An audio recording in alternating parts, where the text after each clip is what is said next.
Hi guys, so I'm at page 248, still a trail guide to the body.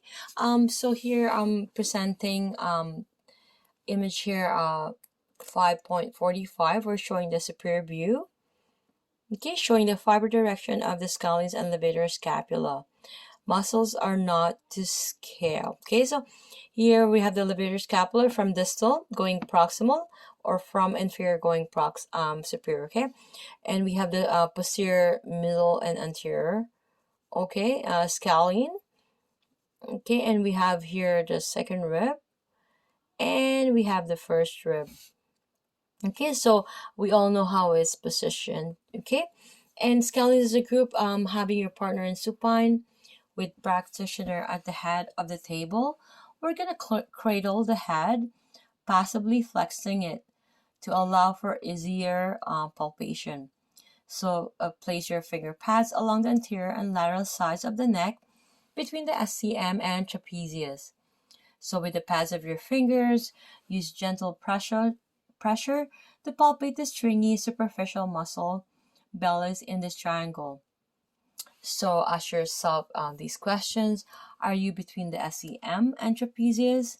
Because you need to confirm, right? So make sure that, especially the SCM and trapezius, right? SCM, because the carotid artery, and our aim as a therapist is to not harm client, right? It's really important that we are skilled to know all these landmarkings. So to confirm, you're going to ask your partner to inhale deeply into her upper chest. As she fully inhales, do you feel the muscles in this triangle contract? If you can see the image here, oops, my apologies, I'm just going to adjust this a little bit. Okay, so as you can see the image there at 5.46 where the partner is in supine. Okay, so the therapist is trying to feel the scalenes contract as the partner inhales. Okay, so you see the omohyoid and the SCM. So the partner being in supine, since the anterior scalene lies partially deep to the lateral edge of the SCM. So you're going to rotate the head slightly to the opposite side to better expose it. You're going to gently palpate under the SCM's lateral edge and roll across the belly of the anterior scalene. You're going to follow it inferiorly as it tucks under the clavicle, and you're going to move laterally to explore the middle scalene, noting its similarly shaped belly. You're going to ask yourself this question: do the muscle you feel have a slender, stringy texture?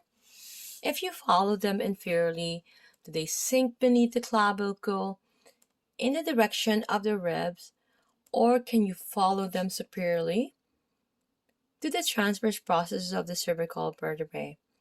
Ask your partner to flex your head slightly, and also, can you feel the scalenes contract? You're gonna have to confirm by asking these questions. Okay. Again, we have another image here. SCM is cut, showing the trapezius partner and being in a supine position. So the therapist is rolling across the anterior scalene. Okay, so when do you usually use your scalenes? If you're taking a deep breath into the upper chest, you're holding a phone between your ear and shoulder. Oh gosh, so if you're always on a phone call, people that are in sales on the right, so they probably develop trigger point because it's overwork, it's over hypertonic. And if you have trigger point and scalene, is not really fun. Okay, I'm gonna do another video with regards to that. See you guys on that video. So stabilizing your head when reading in a reclined position. Okay, guys, it's really important that our muscle are in a balanced position, in a balanced equilibrium, in a balanced homeostasis, because imbalanced muscle will create either scoliosis or pain or a lot of disalignment in all the ligaments and tendons, and it's also misalignment or improper posture, which will cause a shortage of your life expectancy. Okay, so guys, God bless us all, and I love you guys, and let's all learn more together during this pandemic.